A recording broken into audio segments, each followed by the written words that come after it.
저희가 잠시 기도하겠습니다. 함께 기도하겠습니다.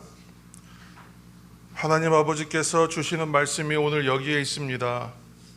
생명의 말씀이 여기에 있는데 저희가 다른 무엇을 찾고 어디로 가며 또 누구를 향해 구하겠습니까? 오직 예수 그리스도 한 분께만 기도하며 시작한 이 올 한 해의 삶을 은혜와 평강 안에서 살게 하시고 말씀을 다만 굳게 붙들어 내 안에 심겨진 말씀이 꽃 피우고 열매 맺는 소망을 우리에게 허락하옵소서. 하나님 아버지, 우리가 주님의 뜻이 아니면 멈추겠습니다. 주님이 가라 하시면 가겠습니다. 저희가 빛 가운데 걷는 이 길이 늘 주님을 의지하고 주님께 순종하는 생활이 되게 하옵소서. 예수님의 이름으로 기도합니다. 아멘. 성도 여러분, 우리는 매일같이 믿음의 길을 걷고 있습니다. 그렇다면 여러분, 하나님을 믿는다는 것은 이제 무엇을 말하겠습니까? 우리 하나님 믿는 것에 대하여 믿음에 대한 여러 정의들을 우리가 얘기해 왔지만 오늘 하나님을 믿는다는 것은 이렇게 말할 수 있습니다. 바로 하나님의 말씀에 순종하는 것이 하나님을 믿는 것이죠. 우리가 하나님 믿기 때문에 하나님 말씀을 신뢰하고 그 말씀대로 사는 것이기 때문에 그렇습니다. 우리가 매일 새벽 묵상, 새벽 기도 시간뿐만이 아니라 매일 우리 입에서 떠나지 않는 기도가 하나 있는데 바로 주기도문이잖아요. 여러분, 우리가 주기도문을 기도하는 목적은 또 무엇이겠습니까? 내 뜻이 다 꺾이더라도 하나님의 뜻이 이 땅 가운데 이루어지기를 위해서 기도하는 것이 주기도잖아요. 그렇다면 하나님의 뜻은 또 그러면 어떻게 이루어지겠는가? 하나님께서 이 땅을 만드시고 천지를 창조하실 때 말씀으로 창조하셨다, 우리가 그렇게 말씀드렸죠. 그러니까 하나님께서 하시는 말씀대로 이루어지는 것입니다. 하나님의 뜻이 이루어지는 것은 말씀대로 이루어지죠. 따라서 오늘 읽은 성경 속의 이스라엘 백성들은 하나님의 말씀에 순종할 때 믿음으로 그때 하나님의 백성으로 빚어져 가는 거예요. 만들어져 가는 것이죠. 그렇다면 제가 계속 질문하는데 하나님의 나라를 이루기 위해서는 그러면 무엇이 필요하겠는가? 먼저는 하나님이 계셔야죠. 하나님이 당연히 계시니까 하나님의 나라가 있는 것이고, 그러면 하나님의 뜻이 이 땅 가운데 이루어질 수 있도록 하나님께서 당신의 백성들을 빚어가셔야 되는 것이죠. 그래야만 하나님의 나라가 통치가 확장되고 이루어질 테니까, 그렇지 않겠습니까? 사람이 살아가는 데는 우리가 두 발을 디디고 살아가야 될 땅이 필요한 거예요. 영토. 그러나 하나님의 나라가 임할 때에는 하나님의 다스림과 통치가 이루어져야 됩니다. 하나님의 통치가 실현되는 방법은 다른 것이 아니에요. 하나님께서는 말씀하시는 것이고 하나님의 백성들은 그 말씀에 순종할 때 하나님의 나라가 그곳에 이루어지는 것입니다. 그런데 오늘 말씀을 보시면 이스라엘 백성들이 실패하고 있습니다. 하나님의 백성으로 빚어지는 시험인데 이 시험에서 불합격하고 있는 거예요. 오늘 말씀 우리 34절, 35절 말씀 한번 읽으시겠습니다. 34절과 35절입니다. 여호와께서 너희의 말소리를 들으시고 노하사 맹세하여 이르시되 이 악한 세대 사람들 중에는 내가 그들의 조상에게 주기로 맹세한 좋은 땅을 볼 자가 하나도 없으리라. 아멘. 주일날 말씀 선포할 때 대체로 말씀 이제 설교자들은 어떤 말씀 선택하냐 하면 들어서 복되는 이야기, 들어서 좀 힘이 되는 이야기, 들어서 위로가 되는 이야기들을 많이 선택을 하려고 애씁니다, 대부분. 그러나 이제 오늘 좀 말씀이 약간 부정적이지 않습니까? 첫 번째 말씀이 벌써 너희의 말소리를 들으고 노하사 볼 자가 하나도 없으리라. 굉장히 아주 준엄한 명령이기 때문에 주일날 이런 말씀이 이렇게 생각하실 수도 있습니다만, 이 오늘 말씀 가운데서 여러분 꼭 들으셔야 될 이야기들이 있기 때문에 이 말씀을 함께 전합니다. 하나님께서 이스라엘 백성들의 말소리를 들으셨다는 겁니다. 오늘날 우리의 기도도 들으신다 그랬잖아요. 기도만 들으실까요? 우리의 언행 심사라 그러잖아요, 그죠? 마음속에 생각하는 것까지 다 아시고 우리의 입술에서 나오는 말들을 다 주목하십니다. 하나님이시기 때문에 당연한 것이죠.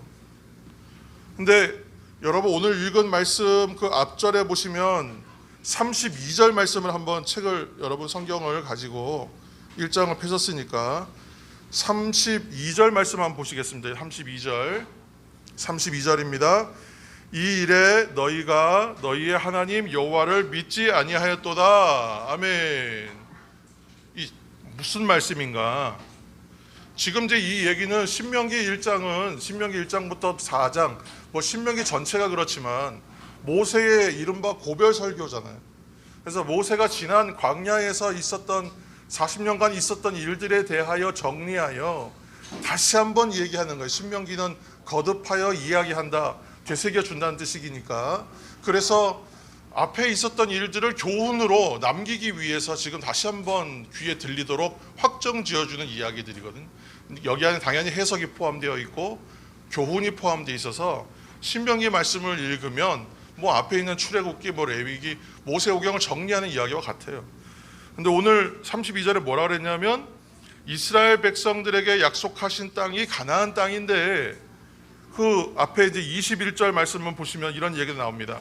하나님께서는 그곳으로 들어가라, 올라가라, 차지하라, 두려워하지 말라, 주저하지 말라, 이렇게 용기 주셨단 말이에요. 확신을 주셨어요. 그 땅은 너희들의 땅이라는 거예요. 약속한 그 땅이라는 거예요. 그렇게 21절 이하에 말씀하셨는데, 그러나 32절에 뭐라고요? 이 일에 너희가 너희의 하나님 하나님을 믿지 않았다라고 얘기하는 거예요. 여기가 문제였다는 것이죠. 그리고 이제 33절 말씀입니다. 여기까지 이르도록 하나님께서 어떻게 우리를 인도하셨는가, 그들을 인도하여 주셨는가를 33절에 말하고 있어요. 33절입니다. 그는 너희보다 먼저 그 길을 가시며 장막 칠 곳을 찾으시고 밤에는 불로 낮에는 구름으로 너희가 갈 길을 지시하신 자이시니라. 아멘. 어떠한 분이라고 이 말 한 절로 설명할 수 있지 않겠습니까? 얼마나 많은 기적과 놀라운 일들이 있었어요. 그러나 이렇게 얘기하면 그냥 다 정리가 되는 것이죠. 그 길을 먼저 가셨다는 거예요. 하나님이 그 길을 앞서 가시고 먼저 가시면서 어디서 장막을 쳐야 하는지, 어디서 잠을 자야 하는지, 어디서 쉬어야 하는지, 가야 할 방향과 갈 곳을, 멈춰야 할 것을 알려주셨던 하나님이시죠. 그 하나님의 약속하신 말씀이 있었음에도 불구하고 너희가 믿지 아니하였다, 이렇게 얘기하는 것이죠. 하나님 늘 앞서가셨어요. 그래서 갈 곳과 쉴 곳을 불기둥과 구름기둥으로 세밀하게 보호하시며 알려주셨던 하나님. 그런데 이스라엘 백성들은 가나안으로 들어가라 하시는 하나님의 말씀에 대하여 즉각적으로 순종하였느냐 하면 그렇지 않았다는 거예요. 그리고 나서 뭐라고 했냐면 우리가 먼저 사람들을 좀 보내서 우리의 눈으로 좀 보고 좀 판단합시다 하고 정탐꾼들을 보내기를 결정하는 겁니다. 이것이 이제 우리가 말했던 가데스 바네아에서의 실패 이야기이죠. 이처럼 오늘 하나님의 말씀은 그래요. 즉시로 행하지 않고 미루면 이것은 불신앙이다, 이거 불순종이다 라고 얘기하는 것이죠. 이스라엘 백성들은 말씀하셨을 때에 말씀하신 대로 순종하여 가나안으로 들어갔으면 이야기는 끝나는 겁니다. 그 다음에 이야기로 넘어가면 돼요. 여호수아로 넘어가면 돼요. 그런데 그렇지 못했다는 거예요. 그래서 처음에 출발해서 지냈던 2년, 그리고 후에 38년, 약 40년의 기간을 광야 생활하게 되는 것입니다. 성도 여러분, 여기까지 인도하신 하나님은 크고 높으신 계획으로 백성들을 부르셨던 하나님. 그러므로 지금 이스라엘의 말씀대로 순종하지 않고 저희가 가서 좀 보고 들어가야만 할 만한 땅인지 판단하겠습니다 라고 이제 하는 이 태도야말로 불신앙의 일이었다라고 지금 모세는 이야기하는 것입니다. 결국 이 일이 어떻게 흘러갔느냐, 그래도 좀 그 과정 가운데에 좋은 결론에 도달해서 하나님의 뜻대로 가는, 늦게라도 순종이 일어났으면 참 좋았을 텐데 우리가 아는 대로 어떻게 일이 흘러갔습니까? 결국은 그렇게 자신의 뜻으로 정탐하고 판단한 결과, 사람의 시선으로 보고 판단한 결과 가나안은 어떤 땅이에요? 무섭고 두려운 땅인 거예요. 우리의 실력으로는 그들 앞에 가면 우리는 메뚜기와 같은 존재로 보일 뿐이고 그들은 너무나 거대하고 장대하여 도저히 우리가 그들의 상대가 될 수가 없겠다 하고 부정적인 판단을 하고 맙니다. 다만 그 가운데에 오직 두 사람이죠. 여호수아와 갈렙만은 하나님의 약속의 관점에서 그 땅을 보아요. 하나님의 말씀을 생각했고 하나님의 말씀을 신뢰하면서 결정을 내립니다. 자기의 판단도 거기에 근거하여 판단해요. 그래서 마땅히 들어가야 할 땅이요, 들어가면 그 땅은 우리의 땅이 될 것이요, 우리가 메뚜기라고? 아니라고. 오히려 그들이 우리의 밥이다라고까지 얘기합니다. 이렇게까지 얘기하는 사람이 있음에도 불구하고 백성들은 부정적인 이야기를 전한 10명의 정탐꾼 이야기로 귀가 기울어져 버려요.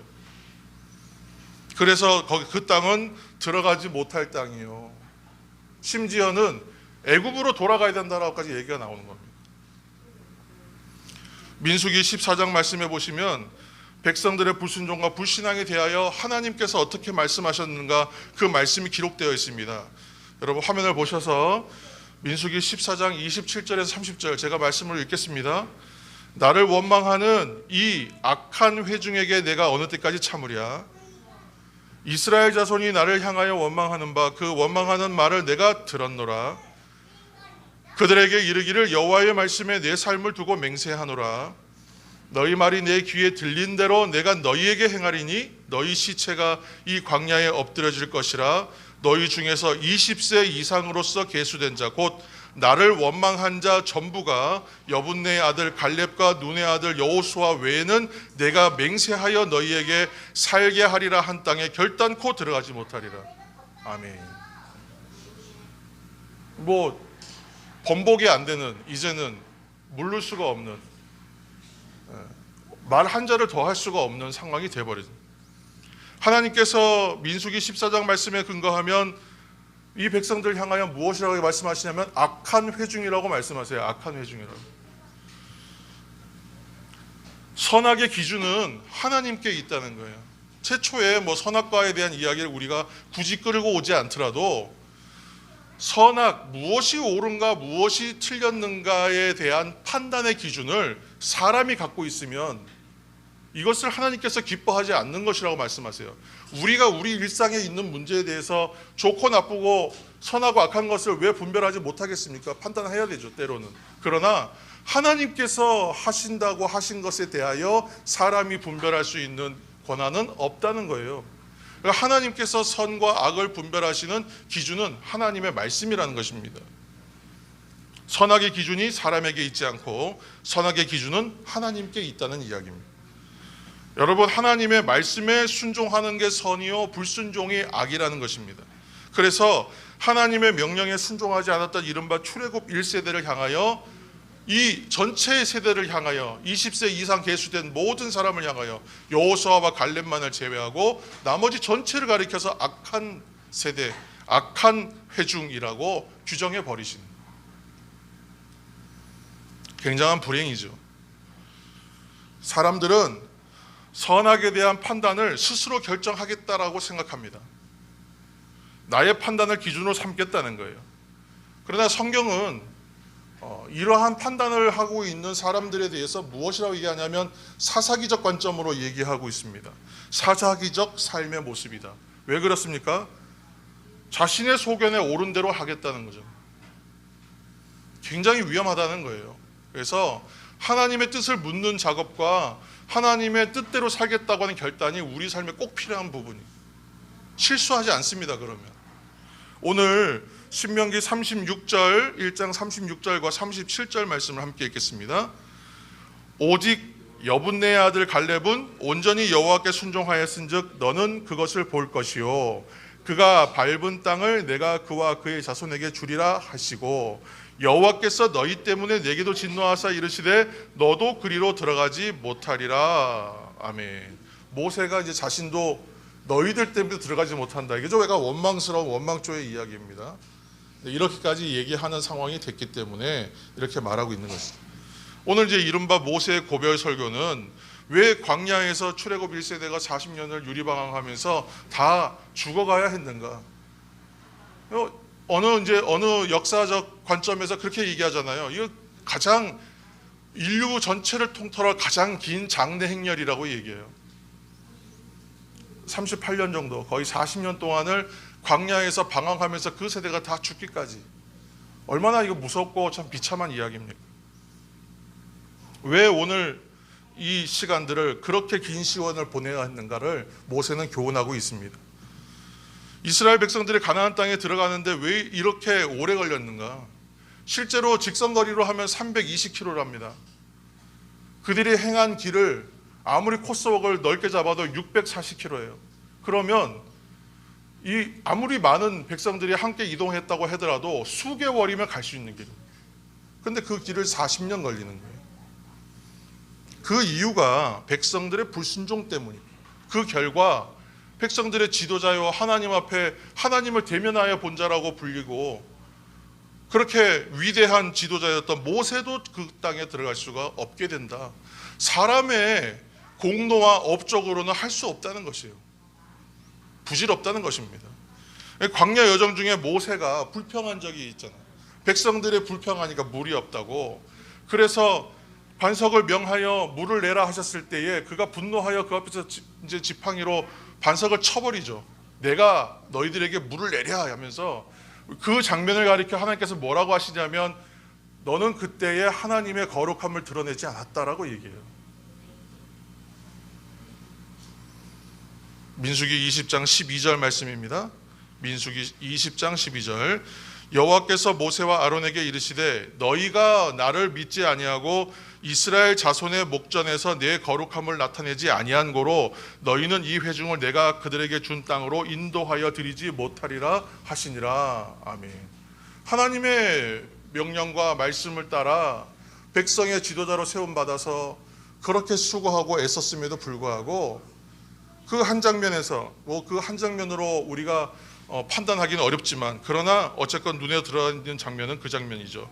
그 장면에서 이스라엘 자손들 앞에서 내 거룩함을 나타내지 아니하였기 때문에 라고 말씀하세요. 그러니까 그만큼 이 불신 또는 불순종에 대한 것은 굉장히 엄격하게 지금 말씀하고 있는 것이죠.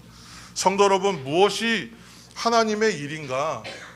모세와 아론처럼 엄청난 업적을 쌓아야 됩니까? 큰 업적을 이루어야 하는 것이 아닌 거예요. 결론적으로 말하면 하나님의 일은 하나님의 일을 통해서 내가 아닌 하나님만 드러나게 하시면 잘하는 겁니다. 이것이 얼마나 큰 프로젝트고 이것이 얼마나 큰 업적과 이익이 남는 일이고 그런 것이 중요한 것이 아니라 이것이 하나님의 일이고 하나님의 일을 통하여 하나님 드러나시게 하면요, 이게 제일 잘하는 일이라는 거예요. 근데 이 일을 통해서 자꾸 내가 드러나려고 하는 습성이 사람에게는 있어요. 굉장히 큰 유혹이죠. 이 일을 통하여 내가 좀 돋보이고 영광받고 칭찬받고 인정받고 싶은 마음이 우리들 마음 가운데 있다는 거예요. 이 인간적인 마음이라서 있습니다. 그러나 하나님이 하나님 되시게 하는 일들이 제일 잘하는 일이다라고 말씀하고 있습니다. 교회를 통해서 하나님의 거룩함이 드러나지 않았을 때 그러면 어떠한 일을 겪게 되겠습니까? 모세와 같은 일을 겪지 않겠습니까? 저는 그래서 오늘 다시 한번 우리가 하나님의 말씀으로 돌아가야 되겠다라는 말씀을 드리는 것이에요. 우리가 말씀에 불순종하면 하나님의 거룩하심을 드러내지 못한다는 영적 교훈을 깨달아야 하는 거예요. 하나님께서 우리에게 큰 일을 행해야 된다, 엄청난 일을 잘해야 된다, 그렇게 말씀하지 않으세요. 다만 여러분들의 삶을 통해서, 저의 삶을 통해서 하나님의 말씀이 드러나면 그것보다 더 큰 상급이 없는 거예요. 하나님의 말씀이 나를 통해서 이루어지는 걸 보는 거예요. 얼마나 기쁘겠어요. 우리가 말씀 붙들고 기도했는데 그 일이 실제로 우리 가운데 실현되는 거예요. 그럼 얼마나 기쁘겠어요. 그 감격을 여러분 우리가 경험해야 되지 않겠습니까? 하나님의 말씀이 우리를 통해서 이루어져 가는 것을 보는 것보다 더 큰 성도의 특권은 없다는 거예요. 우리 38절과 39절 말씀 함께 읽겠습니다. 38절 39절 내 앞에 서 있는 눈의 아들 여호수아는 그리로 들어갈 것이니 너는 그를 담대하게 하라. 그가 이스라엘에게 그 땅을 기업으로 차지하게 하리라. 또 너희가 사로잡히리라 하던 너희의 아이들과 당시에 선악을 분별하지 못하던 너희의 자녀들도 그리로 들어갈 것이라. 내가 그 땅을 그들에게 주어 산업이 되게 하리라. 아멘. 지금 보시면 여호수아와 그 출애굽 2세대는 갈렙은 약속의 땅에 들어갑니다. 누구에게 땅을 기업으로 주냐 하면 하나님의 말씀에 순종하는 사람에게 준다. 그리고 나서 40절이에요. 이제 나머지 백성들은 어디로 갔다고요? 40절입니다. 너희는 방향을 돌려 홍해길을 따라 광야로 들어갈지니라 하시매. 완전히 극과 극의 상황이 벌어지는. 올라가라 하신 말씀에 즉각적으로 순종하지 않고 끝내 불순종해버렸죠. 늦게라도 순종했으면 좋았을 텐데 그렇지 못했어요. 자, 그 백성들에 대하여 그러면 너희들은 광야로 들어가라.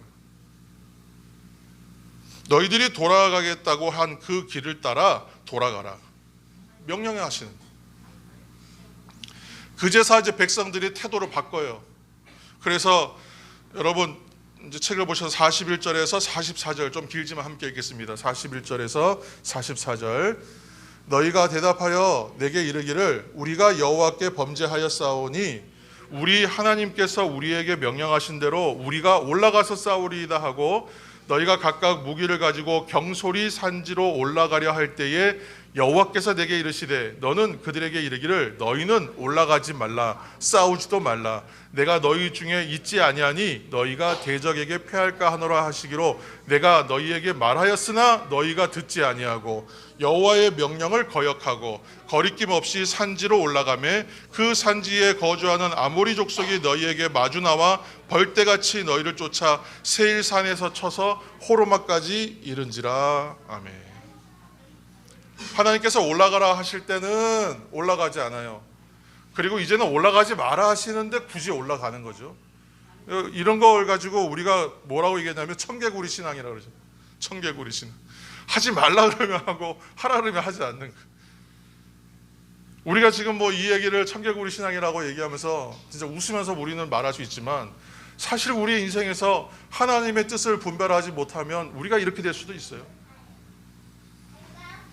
막상 순종하라 할 때는 순종하지 않고 광야로 돌아가라 하시니까 이제는 또 발등에 불이 떨어져서 이제라도 이걸 만회해 보겠다는 것이죠. 그래서 불순종의 신앙을 청개구리 신앙이라고 말하는 것입니다. 이른바 전형적으로 자기 소견에 옳은 대로 행하는 거예요. 하나님께서 말씀하세요. 불신앙으로 나아가서 싸우면 패한다. 믿음으로 싸우지 않으면 이미 싸우기도 전에 진 것이다 라고 말씀하시는 거예요. 성도 여러분, 인생의 작은 싸움도 확신함이 없이 싸우면 여러분 이길 수 없잖아요. 내가 누구하고 작은 다툼을 하는데 내가 저 사람하고 싸워서 이길 자신 없으면 여러분 싸우겠습니까? 저 사람하고 시비 걸리면 내가 크게 한 대 맞을 것 같은데 그 가서 시비 걸겠습니까? 웬만하면 피하고 안 싸우지 않겠어요? 내가 싸우는 것은 이길 자신이 있으니까 싸우는 거잖아요. 세상의 일들도 내가 싸우기 위해서는 확신을 가지고 싸우는 법인데 하나님의 일이요 하나님의 뜻으로 행하는 전쟁은 어떻겠습니까? 당연히죠. 하나님의 말씀을 가볍게 여기는 사람의 인생이 결국은 어떻게 되겠어요? 스스로 가지고 있는 생각과 지혜가 굉장히 깊고 뛰어나다고 생각할 수 있습니다. 인생에서 우리들의 생각과 판단으로 행했는데 그 일들이 성공하는 일들이 있거든요. 그러다 보면 그렇게 내 생각이 지혜롭고 세련되다, 앞선다 라고 생각할 수 있어요. 그러나 그렇게 생각하는 인생은 가벼울 수밖에 없죠. 사람이 할 수 있는 일이 무엇입니까? 어떤 작은 문제 하나만 와도 사실은 어찌할 수 없는 것이 우리의 실력 아니겠어요? 내가 다 잘하고 있는 것 같은데 여러분 인생에 정말 그 병목을 조이는 것처럼 우리들의 인간적인 약점들이 다 있습니다. 그래서 그 부분들이 갑자기 조여져 오면 옴짝달싹할 수 없는 것이 인간의 삶인 거예요.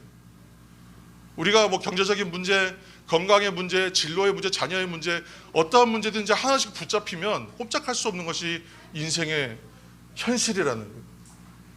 여기서 자유로울 수 있는 인생은 한 사람도 없습니다. 그러나 사랑하는 여러분, 기억하시기를 바랍니다. 정말 하나님께서는 우리를 사랑하시기 때문에 하나님의 말씀은 그것이 어떠한 말씀이고 어떠한 결정이고 어떠한 명령이든지 모두 그 안에는 기반이, 모티브가, 시작이 사랑이라는 거예요. 하나님께서 사랑하시지 않았다면 말씀하시지 않았을 거예요. 그러나 하나님께서 말씀하셨다면, 말씀이 지금 발현되었다면 모두 사랑으로 하시는 말씀입니다. 하나님의 명령과 하나님의 어떤 계명과 하나님께서 우리에게 주시는 어떠한 결정이고 명령이든 이것은 사랑이 동반되어 있다는 것을 여러분 꼭 기억하시기를 축복합니다. 하나님은 그래서 오늘도 저와 여러분을 위해서 선한 뜻과 계획을 가지고 아주 세밀하게 세세하게 그 계획 가운데 인도하고 계신다는 사실을 기억하시길 바랍니다. 그러므로 무릇 어떤 일보다 여러분 성경 말씀 굳게 붙드시기를 주일 축원합니다. 제게 주신 기도 제목이 있어요. 최근에 주시는 그 마음이 있는데 그것은 하나님의 말씀으로 돌아가라는 거예요. 아니 제가 매일 하나님 말씀 붙들고 있는데 말씀으로 돌아가라니요. 약간 그런 마음이 들더라고요. 그런데 계속 주시는 말씀 뭐냐면 말씀으로 돌아가라, 말씀으로 돌아가라. 저는 아직 이 문제 붙들고 기도하고 있습니다. 그래서 우리가 지금 이 세상에서 보기에는 우리가 때로는 패배자처럼 보여요. 손에 쥐고 있는 것이 별거 아니거든요. 우리의 손에 갖고 있는 것이 보잘것없어 보이거든요. 누가 보아도 자랑할 만한 것이 아닌 경우가 있습니다. 그래서 우리가 때로는 패배자처럼 보여요. 그러나 하나님의 말씀에 순종하고 하나님의 뜻을 내 선한 기준으로 삼을 때에 우리의 인생 가운데 반드시 승리가 있다는 것을 여러분 기억하시기를 축복합니다. 오늘도 하나님은 말씀을 듣고 순종하는 사람들을 담대하게 하시고 모세에게 여호수아에 대하여 그를 담대하게 해서 들어가게 하시라, 그리고 차지하게 하라 말씀하신 것처럼 오늘도 하나님은 말씀 듣고 순종하는 사람들을 담대하게 하시고 그 일을 차지하게 하시고 그 땅을 차지하게 하시는 줄로 믿습니다. 함께 기도하겠습니다. 하나님, 정말 믿음으로 결단하게 하여 주옵소서. 믿음으로 순종하게 하여 주옵소서. 나의 믿음 없음을 주님 도와주시옵소서. 나의 상식과 이성과 맞지 않는 일이라도 정말 주님의 말씀이라면 받아들일 수 있는 믿음 부어 주시옵소서. 그래서 우리가 믿음으로 믿음에 이르게 하여 주옵소서. 오직 하나님의 말씀, 하나님의 약속으로 인해 우리가 믿음에 이르게 하여 주옵소서. 하나님, 그래서 우리가 새롭게 믿음의 자리를 발견하기를 원합니다. 하나님, 그리고 우리 교회가 하나님의 말씀의 반석 위에 세워지기를 원합니다. 그래서 음부의 권세가 함부로 할 수 없는 하나님의 교회 되기를 원합니다. 하나님의 말씀을 주의 말씀으로 고백하는 이 성도들의 믿음의 고백 위에 다시 한번 새롭게 교회가 세워지게 하여 주옵소서. 우리로 담대하게 하시고 두려워하지 않게 하시고 땅을 올라가서 차지하게 하여 주옵소서. 주저함이 없게 하여 주옵소서. 두려워하지 않게 하여 주옵소서. 이제 말씀이 능력되게 하여 주시고 말씀이 우리 인생의 기적이 되게 하여 주옵소서. 모든 말씀을 예수님의 이름으로 기도합니다. 아멘.